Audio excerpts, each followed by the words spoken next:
Oh, international break. Why couldn't you go on for a couple more weeks?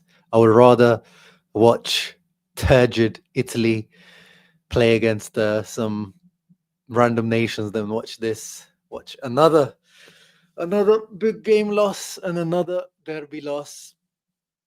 Oh my god, guys! Just came back from holiday. I had a couple of 3 or 4 nice days in Hungary, Budapest, which, by the way, I recommend. Lovely, lovely city.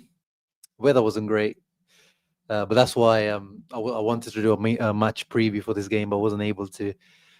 So apologies for that. But I'm back, and I wish I wasn't. Oh, why? Why do we support these guys? Why do they always make us suffer, man? What is it now? How many derbies have we lost against these guys? So, oh, they haven't put in the one. So we lost. Obviously, lost the one today. Then we lost the last one in the Coppa Italia. Then we didn't win one.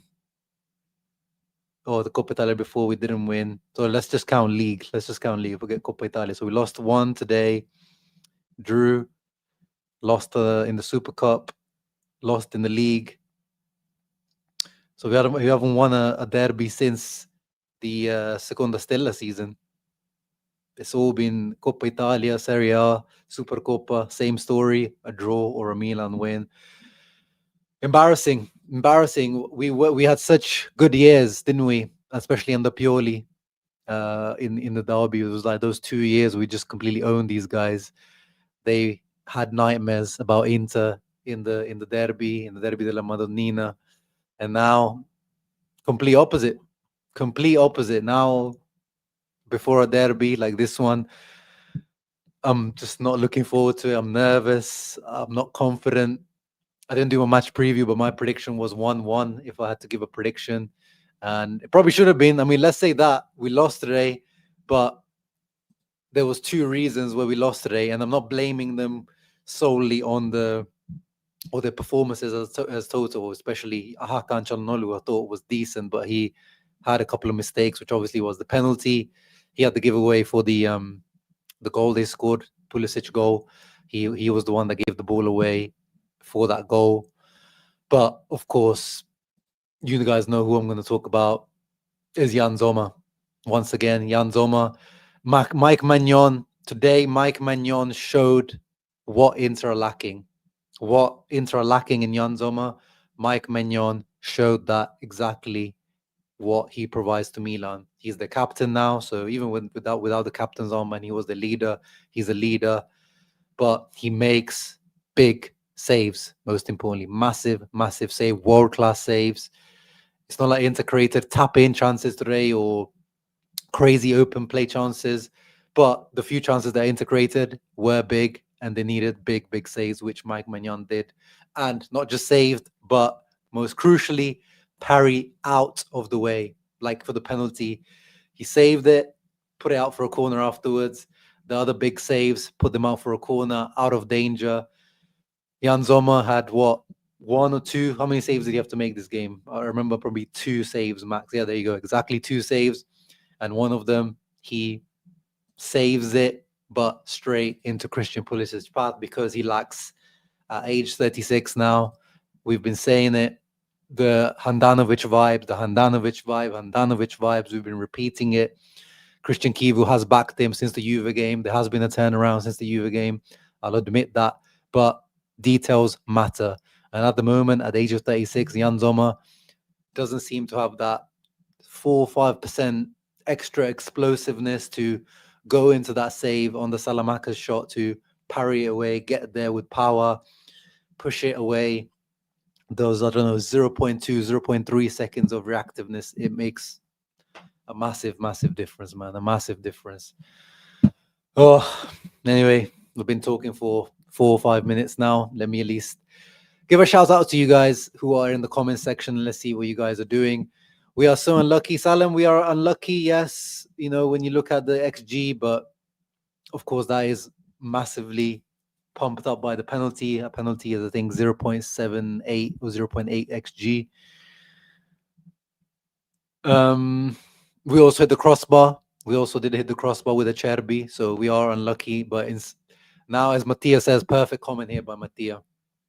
You can be unlucky once, Salim. You can be unlucky twice, 3 times, but 6 times, 6 times, that's not unlucky. That means there's a systematic, mental, physical, quality issue in this team, which is, as Mattia says, the exact same team that we've been watching for what now, 2, 3, 4 years. The same guys, same issues, same big players. Again, I'll use this as an opportunity to talk about, because last season we talked about so much about Inzaghi substitutions. Oh, Aslani, oh, Taremi, oh, Arnautovic, oh, Correa. When they come in the game, oh, they can't do nothing. No, guys, my focus is always, always, always on the starters. What did Mr. 9 million nets a season, captain, supposedly our best player, supposedly best player in Serie A, what did Lautaro Martinez do today? Apart from, of course, the massive saves that Maignan made on him, did he do anything? Did he look like the highest earning player on that pitch today? Did he look like supposedly the best player on that pitch today? What is his reputation? No. Hakan, massive penalty missed, like Napoli, like the one he did against Napoli last season, which you could even say, I mean, it doesn't work like that, but you could say that 1 point or those 2 points dropped because of Hakan's penalty against Napoli cost into the Scudetto, but it doesn't work like that. But it just shows, just as a point to prove, how the big players let us down at some big moments. Thuram, he tried today, but what did he really do? Had a massive, amazing header at the beginning of the game, but in terms of actual goal threat, not much there. The only big player that I was really happy with today, to be honest, was Barella. I felt like this was one of Barella's best games this season. Acerbi, I thought, did well. Bastoni as well. Akanji, I think he did well. Maybe could have done better on the bounce of the ball for the rebound for the Pulisic goal. But apart from that, I felt let down by our big players today. And of course, Jan Zoma is one of our big players, and he was very, very much a fault once again today, like he was in the Juve game. So that's 2 big games where Jan Sommer has dropped the ball and cost us the game, cost us the points, because we lost against Juve and we lost today against Milan. So 0 points because of Mike Maignan. And yeah, Christian Potato do feel like Inter versus Maignan at sometimes, very, very much. And this is exactly, it's a different level of Harambo. But this is Allegri, guys. This is Massimiliano Allegri. This is what he does. 64% possession for Inter, 36% by Milan. But within that 36%, they managed to have only 7 shots. But 2 or 3 of them were dangerous. And one of them, of course, ended up causing the goal. And you could see it. You could just see it happening like from a mile out. First half, Inter create chances, hit the post, miss big opportunities, big saves. You could just see it. You could just feel it in the air that this is going to be the classic Corto Muso win by Max Allegri. And he's out there, Max Allegri, in Milan somewhere with that cheeky smile of his, with that, acciughina, as they call him in Italy, laughing his head off that he just harambled his way to another 1-0 victory, his favorite scoreline in the world. And yeah, his plan perfectly worked out, and it's kind of the exact kind of similar game. I mean, I think Milan were even more defensive than they usually have been last few derbies, but similar story in other derbies, right, guys? Under Fonseca, under Conceição, Inter create, Inter miss chances, and then Milan go on the other side and punish us. It's just always the same story. Yeah, easiest 3 points, really easiest 3 points. Come on, Maignan literally had to bail you guys out, so don't act all high and mighty. Could have played 5 and not scored, bro? This was literally Inter versus Maignan. This guy, they're feeling brave now. This guy, especially Lab Gorilla, always negative about Milan, but now today he's feeling positive. But I'll let him have it, because why not? Why not? His team are Well, actually, I was going to say top of the table. No, they're not. They're not top of the table because Roma are. Because Roma keep going. They keep proving me wrong, and they keep on going. But this is how the table looks at the moment. Inter proved to me today that I won't win anything for a second season in a row. I think, again, I can see people say rest in peace Scudetto in here. Technically, statistically, no, we're right there. We're only 3 points behind Roma, 2 points behind, 1 point behind Milan, 1 point behind Napoli. We're right there for Scudetto wise, but already 8 wins and 4 losses, 13 goals conceded. That is not Scudetto trajectory, no, at all. In the Scudetto winning season, I think we had 4 losses in total, maybe even 3. Let me see. Serie A 20. No, I almost put Serie As, which is obviously the right term. What the hell is my thing in? Is that in Indonesian? Oh no, wait, not 22, 23, 23, 24. Yeah, 2 losses. 2 losses, guys. So we're already double the amount of losses from our Scudetto winning season. But that does not necessarily mean that you can't win the Scudetto, because already Roma, who are top of the league, already have 3. Napoli have 3. So what that means is that the Scudetto points tally might be quite low this year. Inter had 94 that year, but what it might mean is that the points needed, like last season, really. I think last year was one of the lowest points tally ever for a Scudetto winning season, 82. So at this rate, at the moment, it could be around that same mark. And you saw, yeah, even Napoli last year had only 4 losses. So we're already at that mark, and we had 5 last year. So we're already 4 out of 5. We're already almost there. But as Mattia's point, going back to Mattia's point, it's just you wait for these big games. Like, why are we always so excited about these big games? There's still 3 points. It doesn't change anything in that sense, but you want to see something, right? You want to see something from these guys to show, like, yes, we're top of the league in goal scoring, chances created, XG, Christian Kivu, the way he speaks, all this positivity that we're feeling, the way he's integrating players, Pio, blah, blah, blah, blah, Di Marco, best form. But we want these big games, we wait for them. We want to see Inter show us something, step onto that pitch and take the other team by the scruff of the neck and show them, like, yeah, this is why we're the highest salary team in the league. This is why we reached 2 Champions League finals the last 3 or 4 years. This is why, we are, for most people, the favorites, or this is, or bouncing back from the awful end of the season last year. Like, we're waiting for that moment to, like, finally be proud of this team. And it's just like, oh, my goodness. They just keep letting us down. Every big step, every moment where we wait for them to do something special, they let us down. What can Kivu do here? I'm generally asking. Similar to like the Inzaghi stuff when Inzaghi was here, when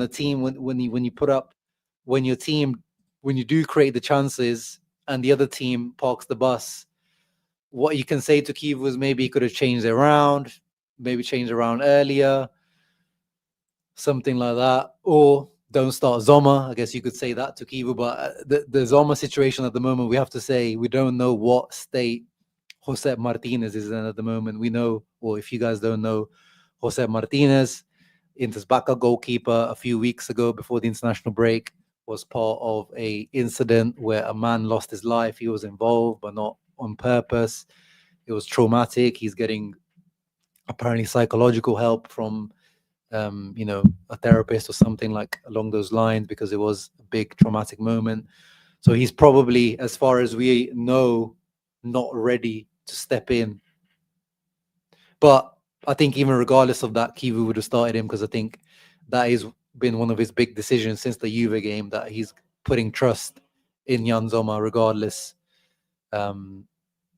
So maybe that's the only thing you could say, that now is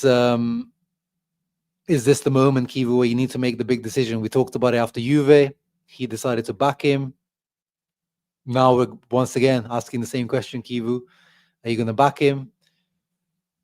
Again, he's not like completely finished. It doesn't mean that, he can't be a goalkeeper at Inter, but should he be the starting goalkeeper at Inter? That is the big question. He did get his decision in terms of Acerbi starting today. I think probably like 80% of the fan base was against starting Acerbi. I think most of us wanted to start Bisek in there. But Acerbi, as often he does, when he's fresh, when he's rested, when it's a big game, because that today won the most duels. He was actually dangerous off corners as well. He hit the crossbar. He dealt with everything. I think he had one shaky moment with Pulisic, but apart from that, he dealt with everything very well. That big decision he got right. But apart from that, Ahmad, yeah, I don't really know what a coach can really do apart from that, really. If there were, we were a better team, Scudetto, but we lost, yeah, we would win 100%. Perfect comment by Language Tours. Thank you very much, Aaron W23, for becoming a channel member. By the way, in the next few days, I will be doing some form of giveaways for the channel members. Every year, I do 1 or 2 member-only giveaways, and I'll also do a all like general channel giveaway as well. So keep a lookout for all channel members. As a reward, I will do a random draw between all the current channel members, and I'll do something like one of the little merch things that I've designed for the channel. What's up, bro? Every big game we crap our pants. Please sell old veterans. Simple difference. They had Mike Maignan. We had Zoma. Yeah, I mean, this could be literally my match reactions today, Kamran. I could really cut it short. This is the difference today. Derby di Milano. I saw that Rio Ferdinand was here today. Even Nasser Al-Khelaifi, the PSG owner, was there. Gattuso was there. But the recap of the game, if there was to be a recap of the game, is Mike Maignan is the difference. Mike Maignan. That's why they call him Magic Mike Maignan. He had a bit of a dip in form, Maignan, over the last few years, since the Scudetto season, really. But I've always really highly rated him. I would really love a keeper like Mike Maignan at Inter. I really love it. He's just a bit injury prone. But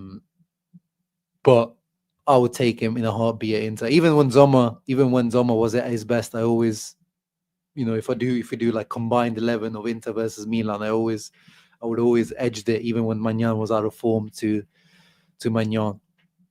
All the derbies for the last year have gone the exact same way. Yeah, exactly. It's been pretty much the exact same rinse and repeat. I think the only derby that was different was the Supercoppa one, because that one we went 2-0, 2-1 ahead, and then we bottled that. That's the only like script change, really. Or then obviously the one I think was when Zalewski came on. I really miss Zalewski, by the way. When Zalewski came on and created a goal, and it was De Vrij who scored a last minute equalizer. Those are the only derbies that I remember that kind of different script. But all the other ones, same script, same ending. And yet another loss, as Pazza Podcast says. Make sure you check him out. He also makes Inter videos. You make your own luck. Champions find a way. Exactly, Stefan. Champions find a way, or they score their penalty. We were gifted a penalty, really, because I don't really like these types of penalties that are given. I know step on foot, the law, exactly, but Thuram has crossed it in, and I know Pavlovic has stepped on him, so I feel like it was kind of a gifted penalty for us. So if you can't even make that count, yeah, you haven't really got it in you. You haven't really got it in you. I've stated a few times before, Lautaro isn't worth his big danger, isn't dangerous enough. Yeah. I don't really like talking about Lautaro too much because people start then getting very triggered very easily. It's very hard to seem like people have a very difficult time having a very objective conversation about Lautaro in terms of what he adds to Inter. Like if Lautaro isn't winning his duels,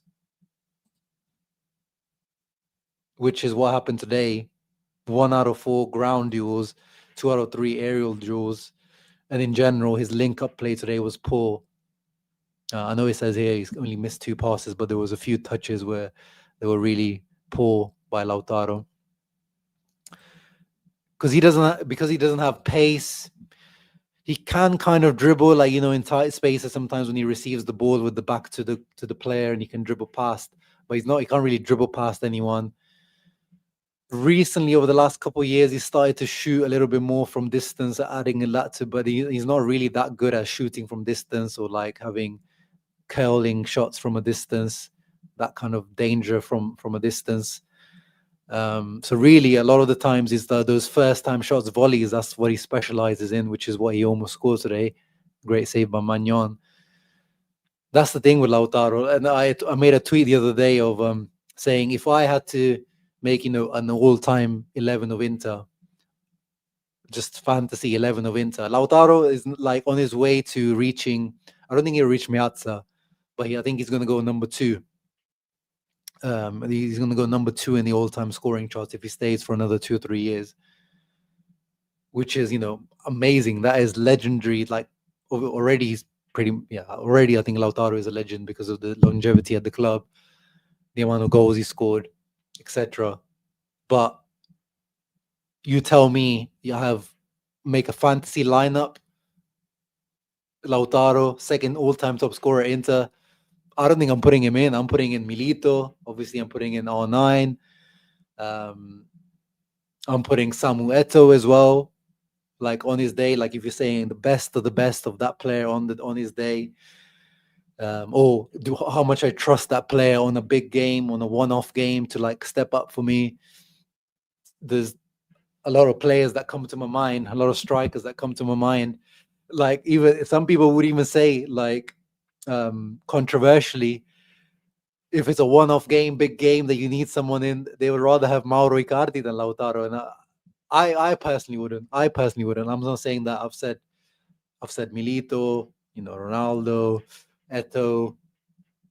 I think I'll take Lautaro over Christian Vieri. I think I'll take Lautaro over Bobo Vieri. But anyway, these are the nights where I feel justified for these things. It's just like sometimes with Lautaro, is outside of some grinta and some garra, I really struggle, like, sometimes to see the X factor that he can add to a game. Really disappointed today with Lautaro, and he was substituted off. The fact that he was subbed off, again, he's coming off the international break, which we know he comes off playing with Argentina, which is also another big issue. He always sucks after he comes back from the international break. But the fact that he was subbed off rather than Thuram, who's only just come back from injury, and Kivu said, he needed the 2 weeks off in the international break to get back to fitness. The fact that he was subbed off instead of Thuram, 65th minute as well, that's a big statement by Kivu. So I don't know if there was some injury or some little niggle that Martinez had, but big call by Kivu. And I agreed with him. Not that in the end it really made a difference. Boni, the one shot he had, skewed it high and wide. But at that moment, I also would have taken Lautaro off. And thank you, Count De Angeli, as well, for becoming a channel member. Hakan missed the 2 most important penalties against Napoli last season, and now against AC. Pressure is a different thing. I mean, he's also scored some other big pressure goals. I remember in the Coppa Italia final against Juve, he scored a big one. He scored big again, I think, other penalties against Juve. So he has got other big penalties for sure. In the Champions League at moments where we needed him.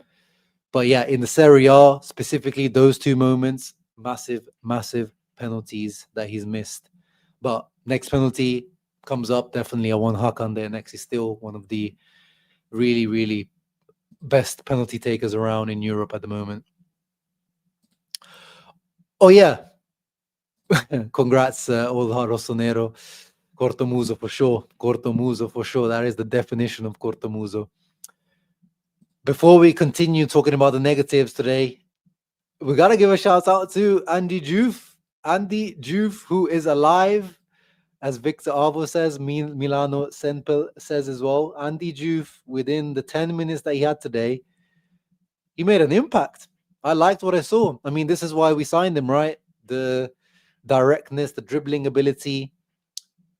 He adds something different, which is why I wasn't against his signing. The issue why the Andy Diouf signing is a flop is not because of Andy Diouf, but it's just because we're so stacked in midfield. It just felt like a waste of money to spend 25 million for a seventh midfielder. I feel like the seventh midfielder should be a youth player. It should be like a Akin Sanmiro if you keep him, or a Barenbrook, like, just anyone that you bring in, especially with this Oak Tree project. I feel like you could have just saved that money or kept Stankovic, you know what I mean? But actually Stankovic needed to play. But, you get my point. The Andy Diouf signing, I wasn't too against it because he had something different. I like what he tried to do today. He tried to cross it a few times. Maybe he could have had a bit of better crosses. He tried to shoot one time. Wasn't a great shot, but at least he tried. Tried to dribble past some players. I feel like he did complete a dribble as well. He says he has 0 successful dribbles. He worked, he ran, he worked hard, tried his best, tried to make things happen. And I think he can be that card that Kivu can play as a 3-4-2-1. Like, I think he can be that guy behind the strikers. Of course, we didn't get to sign our Ademula Lukman. We didn't get to keep our Zalewski. So I think he can be, out of all the players that we have, he can be that guy that you can throw in to add a little different look to the team. Thuram won the penalty, yeah. Matteo, I agree. Maybe this is to the point of saying Thuram didn't do much. Yeah, that's true. Thuram did win the penalty, but in terms of his overall performance, not really too much impressive, in my opinion, anyway. Oleg is not happy. Sorry, Shams, I can't watch after one shot, one goal. Our big name importance are missing. Exactly. I only want apologies from everyone. No, I don't want to hear anything. I hope Kivu as well doesn't talk about how we played beautiful. It's not on Kivu. This is his first Milan derby, but it's now like we as fans are just tired. We're just tired. We're sick and tired of saying the same thing against Juve, against Milan, the big games, against Napoli. It's just same old, rinse and repeat, same story. This was the worst game of Sucic by his eye stand. Yeah, Sucic wasn't great today. I think he stepped up in the second half. First half, he was not that good. I don't know if you noticed, Bastoni was shouting a lot to Sucic because I think a lot of the times he wanted Sucic to go because Sucic kept coming towards Bastoni, and Bastoni kept telling him, like, no, just keep going to the space or running behind. And he did that a few times in the first half. And then he did it at least once, I noticed, in the second half as well. So there's clearly still, obviously, Sucic is not fully integrated into the team, the movements and etc. But he tried to make things happen in the second half. There was that couple of moves he did. There was one where he got past Fofana, did a nice turn and, tried to make something happen. And he nutmeg Tomori, tried to cross it in. But yeah, today, I want to say, I think he had there was a worse game from Sucic, definitely. Which one was it? Yeah, he wasn't great against Lazio. Which one was it? Yeah, probably the Lazio one, I think. He wasn't that good in. That's the one I remember. But yeah, it definitely was not one of his better games, Sucic, today. Yeah. We are missing Mickey. I know Mickey haters will hate to hear this. And I'm not saying that Mkhitaryan is better than Sucic, but I think in big games, similar to Acerbi, Kivu will start him. And in big games, usually he does. Well, we still lose with Mkhitaryan on the pitch anyway. So, yeah, ignore what I was saying. But in just in terms of those movements, like, obviously, Mkhitaryan knows exactly by memory what he needs to do with Bastoni, with Di Marco, that link up on that left-hand side, just in that.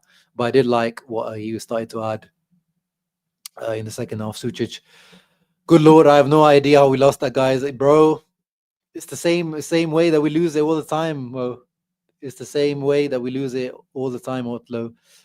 We dominate possession, we create chances, and, we miss them, and then they punish us. So, yeah, it is what it is.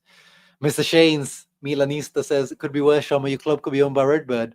Bro, we're literally owned by your cousins, like Oak Tree, American Investment Fund, same cheek, different ass. Oh no, what is it? Same cheek of the same, no, different cheek of the same ass. Yeah, different cheek, same ass. Whichever way you want to spin it. Milan won the last two big games after Maignan saved the penalty from Dybala. There you go. Look at that. Another. It shows you, yeah, Maignan this season stepping up big time, saving it from Dybala, who is a um, penalty specialist as well. So yeah, let's. Oh, Shakir, thank you very much for becoming a channel member as well. Really, really appreciate that. It's not really notifying me for some reason. I'm having to only see it in the comment section. Yeah, Kirby, I know. We got to get this keeper out of it. 100%. Let's talk about the actual penalty, because Maignan actually played a mind game with Hakan and he won. So Maignan actually stepped. Let me actually try to pull up my tweet, because I screenshotted it on my tweet.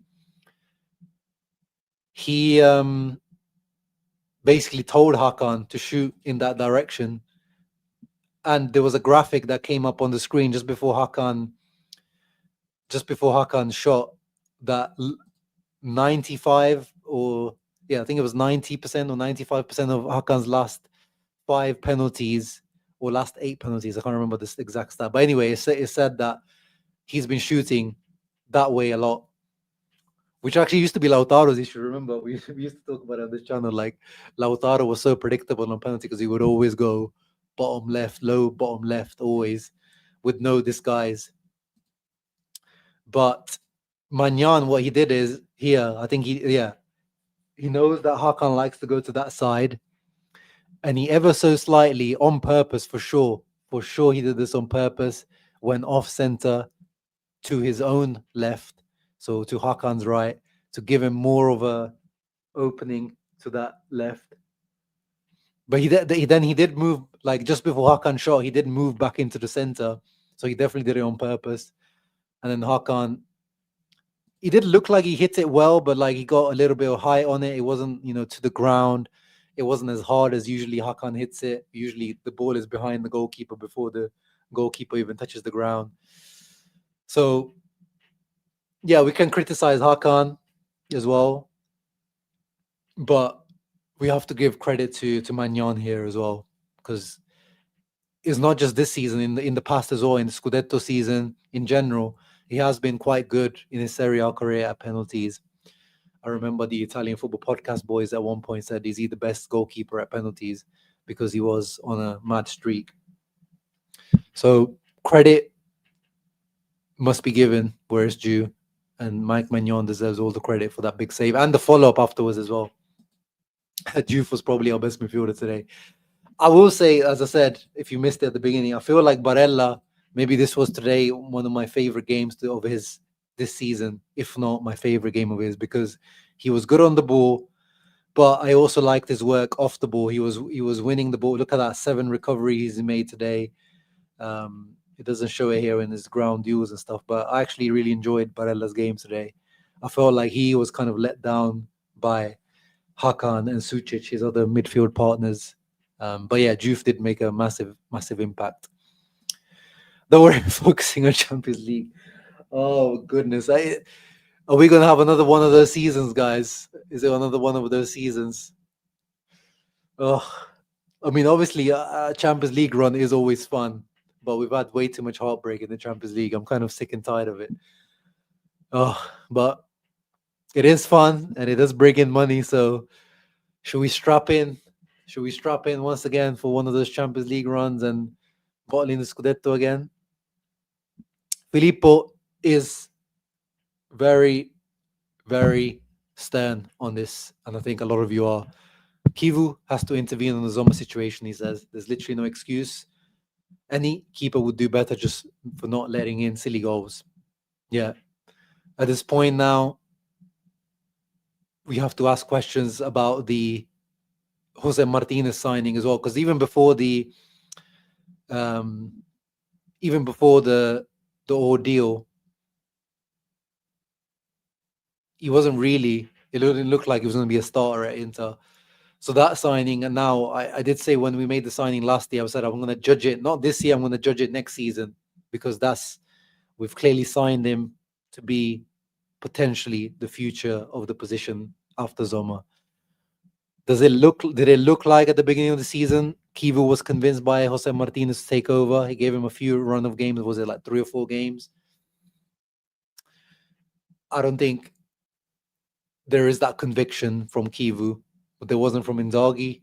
This doesn't look like to be from Kivu, that he is the successor to Jan Sommer at Inter. And we don't know the answer because we haven't seen Jose Martinez enough. He's done well pretty much 95% of the time, I think. I think maybe he had one bad game. I think it was like a Coppa Italia game, or one game where I remember maybe Martinez not making good save. But apart from that, whenever he's had to step in, he's always been pretty good. But clearly in training, he's not impressed. He's not impressing. I don't know what it is, but yeah, some decision has to be made on this situation. Thank you, Giro Zeppelli, for reminding the people. I completely forgot. I'm talking for 36 minutes and I forgot to say thank you for being here. First of all, 160 people here to suffer along.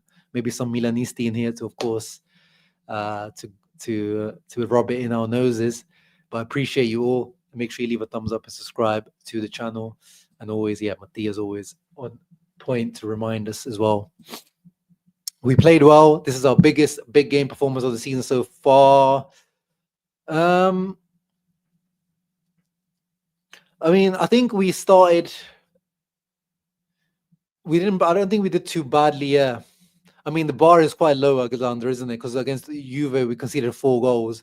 But in total, I didn't mind too much how we played against Juve, because they kind of parked the bus as well in that game and then just hit us on the transition, and Zoma once again. So it was a similar story to the Juve game, really. Just that Juve were much more clinical and punished us quicker than this Milan team did. So yeah, we kind of. But the thing is, Alex, as well, like, Milan would let us dominate the game. It's not like we took the control of the game because we wanted to. We wanted to, but they also let us because that was Allegri's game plan. He would be happy with a 20% possession if it was, 80% to Inter. He wouldn't care.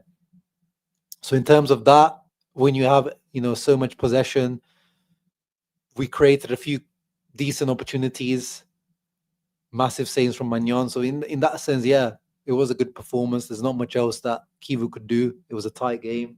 Definitely with some luck, we could have won it. But it's always the fragility at the back. I think that's what disappoints me. I think I would be happy with a 0-0 today. We come out today with a 0-0, 1-1. I would be super happy. This is the thing. No draws. We haven't drawn yet this season.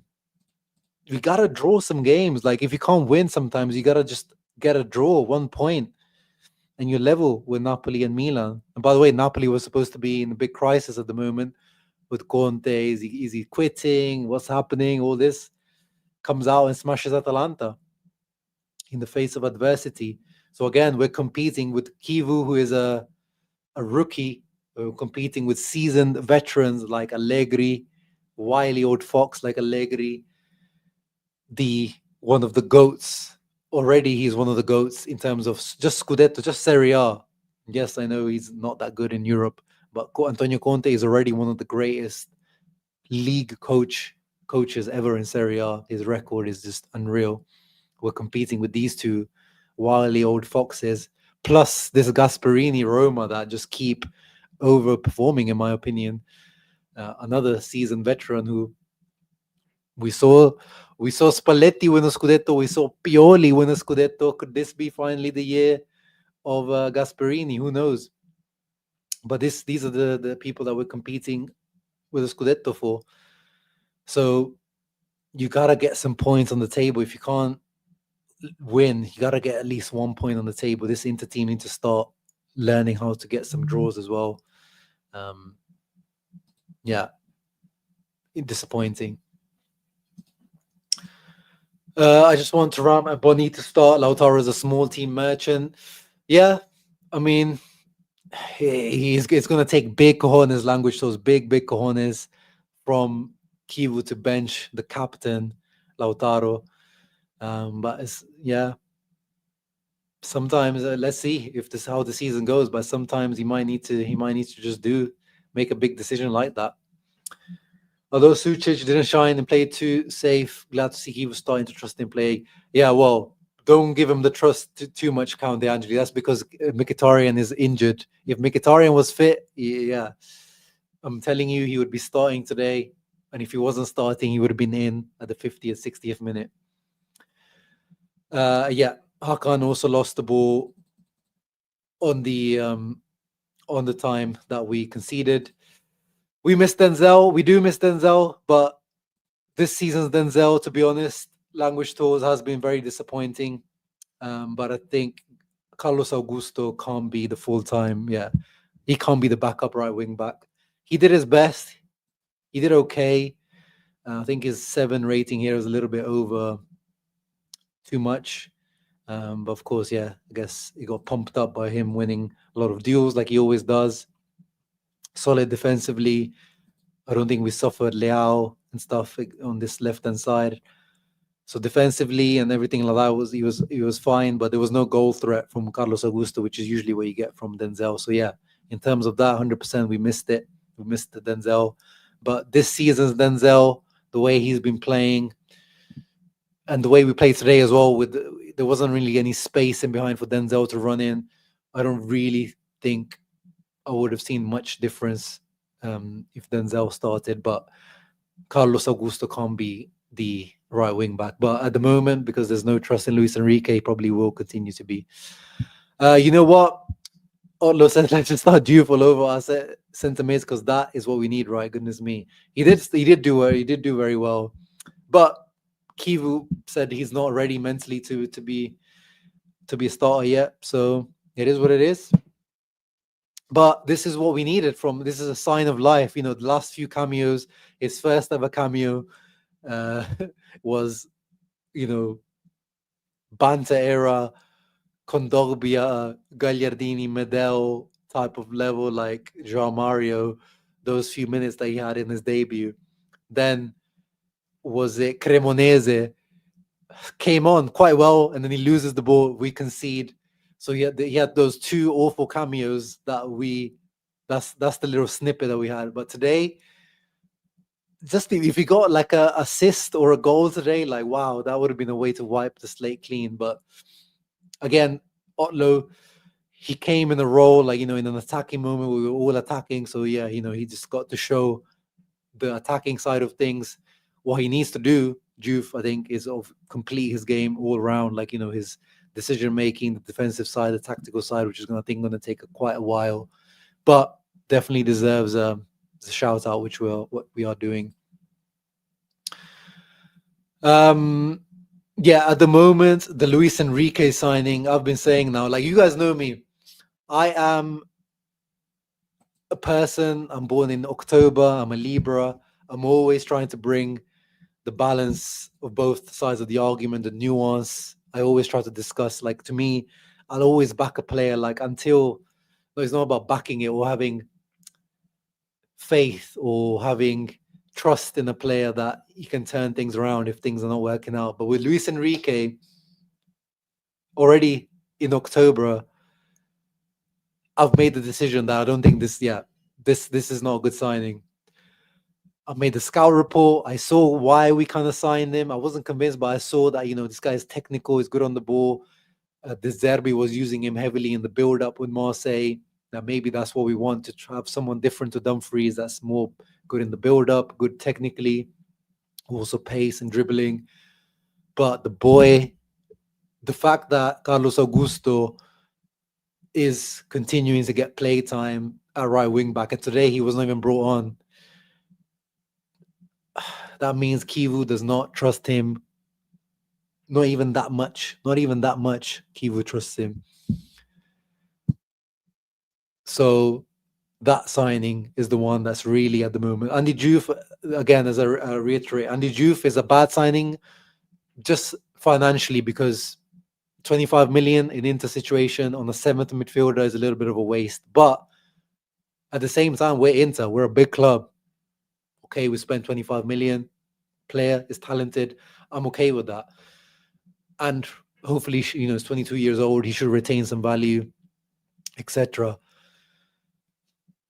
The Luis Enrique thing is he was actually brought in we were scared of losing Dumfries this summer. Remember, guys, because he had the what 25 million release clause. This guy, and with Darmian now, injury is old. Like, this guy is actually supposed to get playing time. Actually supposed to challenge Dumfries for a starting spot. So this is a big concern.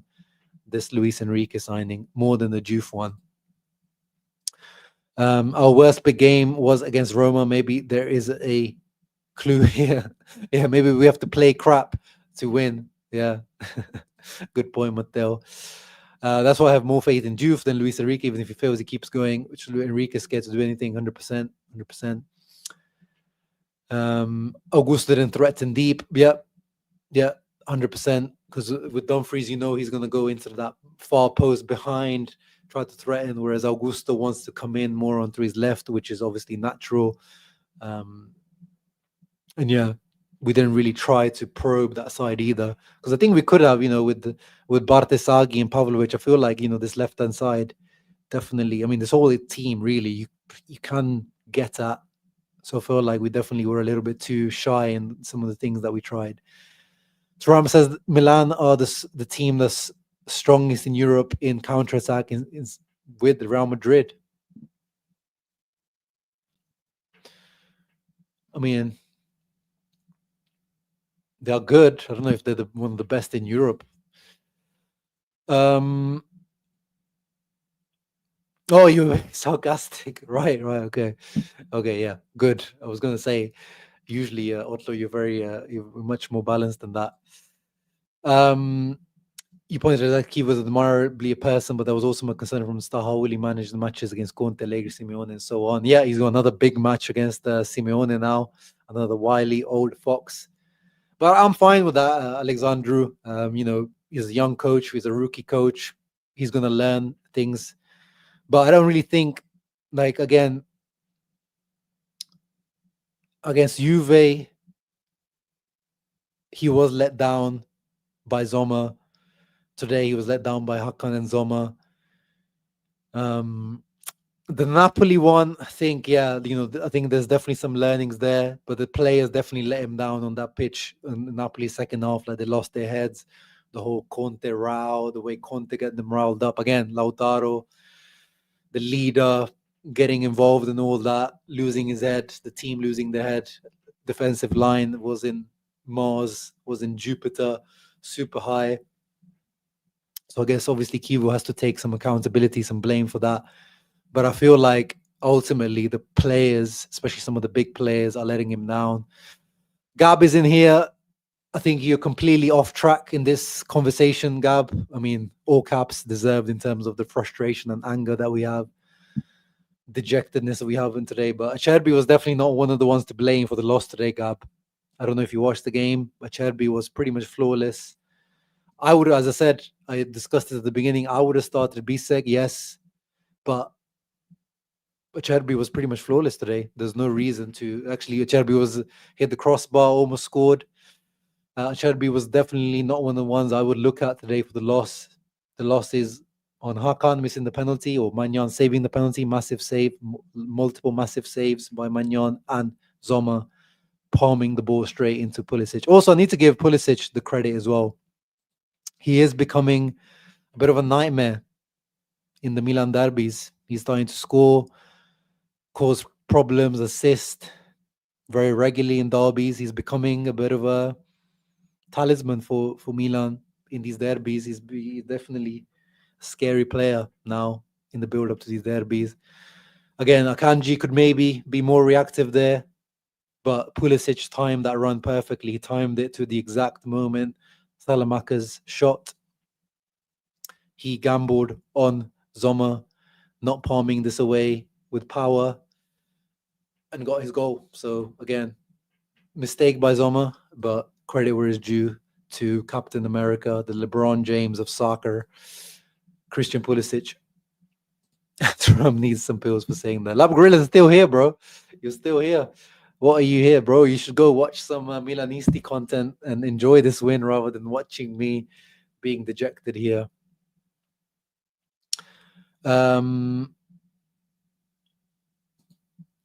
bro. What is the like? This is you just got your agendas. This is just agenda driven. This is just agenda driven. Like, what would Bisek having more pace there help? Because like this is purely agenda driven. There is no reason to talk about Acerbi today, Gab. There's no absolute reason. The goal starts from Hakan losing the ball, and then Salamakers having a decent shot on goal, but not really getting power. I think he even fell over whilst he was shooting, slipped over. So there is no reason to discuss Acerbi here. Yeah, no, of course, I'm nitpicking, but if the striker is aware, you got to point the finger at the defender as well. But yeah, definitely 90% on Zoma, 10% on Akanji. Let's have a look at let's go through some screenshots of the game. Sorry to go through the game, but some positives. The way we started the game, the way we pressed, the way we put Milan under the cosh first 10, 15 minutes.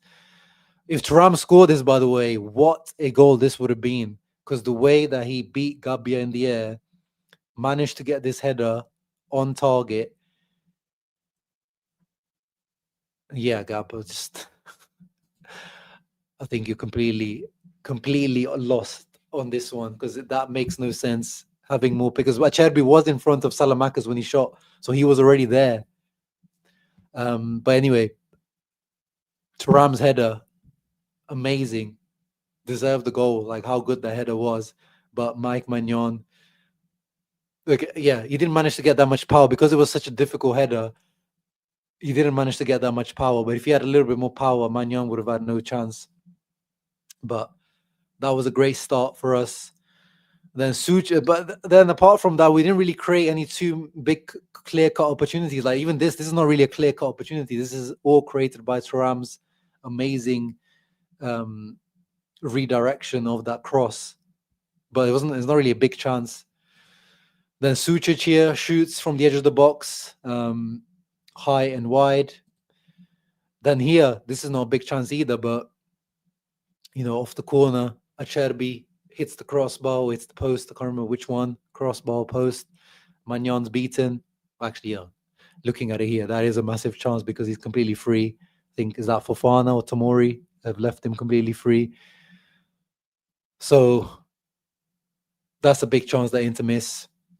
And then this is not a big chance, but Lautaro does really well to get this volley on target. Slices it slightly so he gets a little bit more width to it, goes a little bit wider. And then again, not too much power on it, which is why Magnan's able to get there. But again, massive save from Maignan, again, making the difference. We talked about this, of course. Salamakers shoots on goal. Weak shot. Zoma parries it very poorly straight into Pulisic. Here is the penalty, which, as I said, to me, I don't really like these types of penalties, but the law says step on foot. That is penalty because, Thuram has crossed it and the cross goes nowhere near anyone in the box and ends up to DiMarco all the way on the other side. But yeah, I think it's a little bit of a soft penalty. But of course, we don't make it count. Hakan misses it. Amazing save by Maignan. This was actually a massive chance that I don't think is counted because Akanji didn't manage to get any clear contact on it. But I think it was Acerbi or Thuram that got a nod onto the far post to Akanji. But Akanji here needed to be in his Denzel Dumfries mode on the far post. It just doesn't manage to get his foot on it just in time, the reaction, and he just, such a shame. This could have been the equalizer from Akanji, and this would have been massive first goal for Akanji. And then this is not a big opportunity, but Bonni needs to get this on target. Andy Diouf lays it off back to him on the edge of the box, or just inside of the box, as you can see there. And Bonni, you guys know me, I'm not convinced with Bonni in terms of his shooting ability. I know he's got a few goals and assists at Inter already, but long term, Anjuan Bonni needs to really, really work on his connection when he shoots on goal. the way he connects with shots is very poor at the moment. And that's it. That's the those were the highlights, the screenshots I took from the game. In terms of Milan, I think Salamakas dealt with Dimarco quite well. I think Modric didn't have that much of a great game, to be honest. He also gave a few silly balls away, but the key is that we didn't punish Milan for them. So it looks like, Modric had a vintage, amazing performance. But actually, I was watching him closely because I love Luka Modric. But he didn't have the greatest of games, but of course he did well, marshalling the midfield in front of the defense and keeping things ticking along. Fofana, actually, who was very criticized by Milanisti on Twitter, actually he's the one that won the ball back from Hakan for the goal, makes the run, gives it to Salamakas for the shot. So wasn't a great game for Fofana, but as usual, Allegri loves a physical midfield. He made a difference. Rabiot, I think he was pretty solid. I think he was probably the best one, in my opinion, out of the Milan midfielders. But we kept Rafa Leao quiet. Oh, that's one thing I'll say, because usually last few derbies is Rafa Leao has given us some problems, but we managed to keep him quiet. It's probably because he's not too happy to be playing in the striker position. Other substitutes, Boni was decent in terms of what he did on the ball, linking up play, hold up play, but apart from that, not too much. Zielinski had a couple of nice passes, tried to get involved. Maybe he was supposed to be between him and Sucic to start. I would have started Sucic, but in the end, it was Sucic that started. But I think Zielinski is also showing good signs every time he comes on. I don't really think Pio touched the ball. I think a couple of times, yeah. It was that corner that wasn't even a corner with Pavlovic chance. And yeah, as we said, Andy Diouf, very, very positive cameo. And maybe we'll see more of him in the coming weeks. But unfortunately for Andy Diouf, I think Mkhitaryan is coming back from injury very soon. So whatever opportunities he would have had for some game time, I think is going to go now. And thank you, Giro Zeppeli, for becoming a channel member as well. As always, as I said, I will be doing a giveaway for channel members only in the next few days. One of my merch things. I've got some new T-shirt designs that I'm doing for this season. So I'm going to just give those away to some channel members, and then I'll do one for the general channel as well. Can we talk about the real ghost, Fratesi, bro, even alive? I was surprised, actually, that Fratesi wasn't brought on, especially when we need a goal. He's usually the go-to man. And we didn't make all our subs. So we didn't make all 5 subs. So we did have opportunities to bring on Fratesi. Yeah, maybe I would have brought on Fratesi for Sucic. But yeah, that's another issue to kind of talk about. That, of course, we're going to have to talk about in the winter, because, yeah, definitely more transfer rumors are going to come with Fratesi, as they always do. But actually, yeah, going back to question someone asked at the beginning, what more could Kivo do? Again, I'm not saying that putting Fratesi on would have got us the win. He would have got us the equalizer. But if there is anything you could have done, throw the kitchen sink at Milan, it would be to bring on Fratesi. But yeah, that's about it, man. Another disappointing big game. We hear it once again. Yeah, I can see that. Definitely Allegri, Simeone, Maignan, Oblak. And by the way, I will be doing a preview with a Atletico Madrid content creator in the coming days tomorrow. But I'm going to ask him, I'm going on his channel, but I'm going to ask him if I can do maybe a dual live stream. So keep a lookout on my channel to see what happens.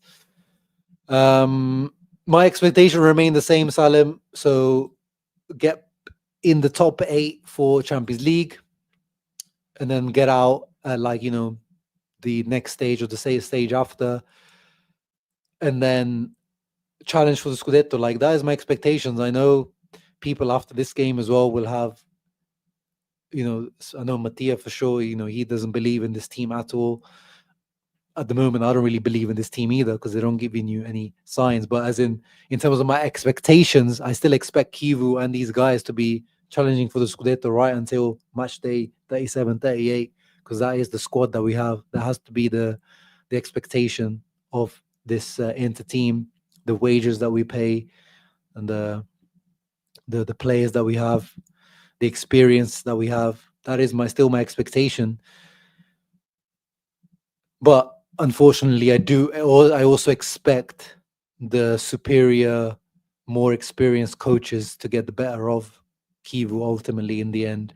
So a Conte and Allegri to get the better of Kivu ultimately. That's my prediction. But my expectation is definitely to be challenging in this Serie A. Again, my point always remains. Again, last season Serie A was won by João Jesus starting a lot of games, Mazzocchi starting a lot of games. Lukaku was nowhere near the level that he was a few years ago. That level of team winning the Scudetto when Milan, this is the level of Serie A. It's not like in Premier League. Sometimes you have these teams like Man City, Arsenal, all these teams that spend a lot of money. Liverpool. It's that when you compete against that level of money and spending, that's different. But in Italy, when the level is still as it is right now, even with a rookie coach like Kivu, I still expect this team to be challenging right until the very end. But yeah, this is probably where I'm at, Matteo. We can challenge. Do I believe we can win?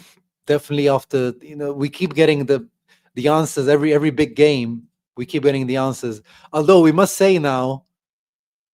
to say now, Roma has to count as a big game though now, because I was also skeptical of Roma, but now we're getting to, I guess I'll give him. We got to give him until match day 19, halfway point, because even Inter's Mancini's Inter in the Banta era were like top of the league at until was it November, December. You can get these kind of runs up until a certain point. But for now, we also have to say that we did win one big game, which was the Roma one. But the traditional big games, or the big games that have become more big games recently, like Napoli, Milan, and Juve, those three we're failing the test every time. So I'm not feeling confident about our Scudetto hopes after these big games. Gab says last 12 games against Milan, Juve, Napoli, either Acerbi or De Vrij have played and we haven't won. Maybe Acerbi was flawless 1-1, but I mean, but it's the Gab, like this is what we're saying. Like it's a combination of like today there was no Mkhitaryan, so it's like you're not going to be happy until it's literally all the 20-year-olds starting. Today there was no Mkhitaryan, but there was Suchar. So if there was Mkhitaryan today, you would have said, "Oh, but it's Mkhitaryan starting." It's the same issues we're seeing, bro. On days like this, when we have 0 goals, it's ultimately the guys who needed to score because their striker scored, Pulisic. We also had some opportunities in and around the box, some shots. Like as I said, on days like this, it's the strikers or the people that had the shots that let us down, because that's where the Inter let themselves down. Yes, we conceded a goal, but how do you end up with no goals from a game where you did create enough opportunities? That's on the chance taking, which has always been a big issue with this Inter team. We also played every single big game on the road. Milan doesn't really count in terms of home and away. Yeah, that's also a decent point. But again, this is what we're looking for, Matteo, right? Like going away to the Allianz, getting that point. Like if we had that 3-3 draw against Juve in the Allianz, I would have taken that as a big positive. I'd be like, wow, yeah, this team has got character, got cojones to come back at the Allianz and get a draw. Napoli, after going 1-0 down after that penalty, if we hold on for a 1-1 draw there at the Maradona, big sign. You know what I mean? But yeah, it is what it is. Another big game loss, another derby loss. We have to take the L. We have to take the Burns and the abuse from Milanisti now for another few months. When is the next derby against these guys?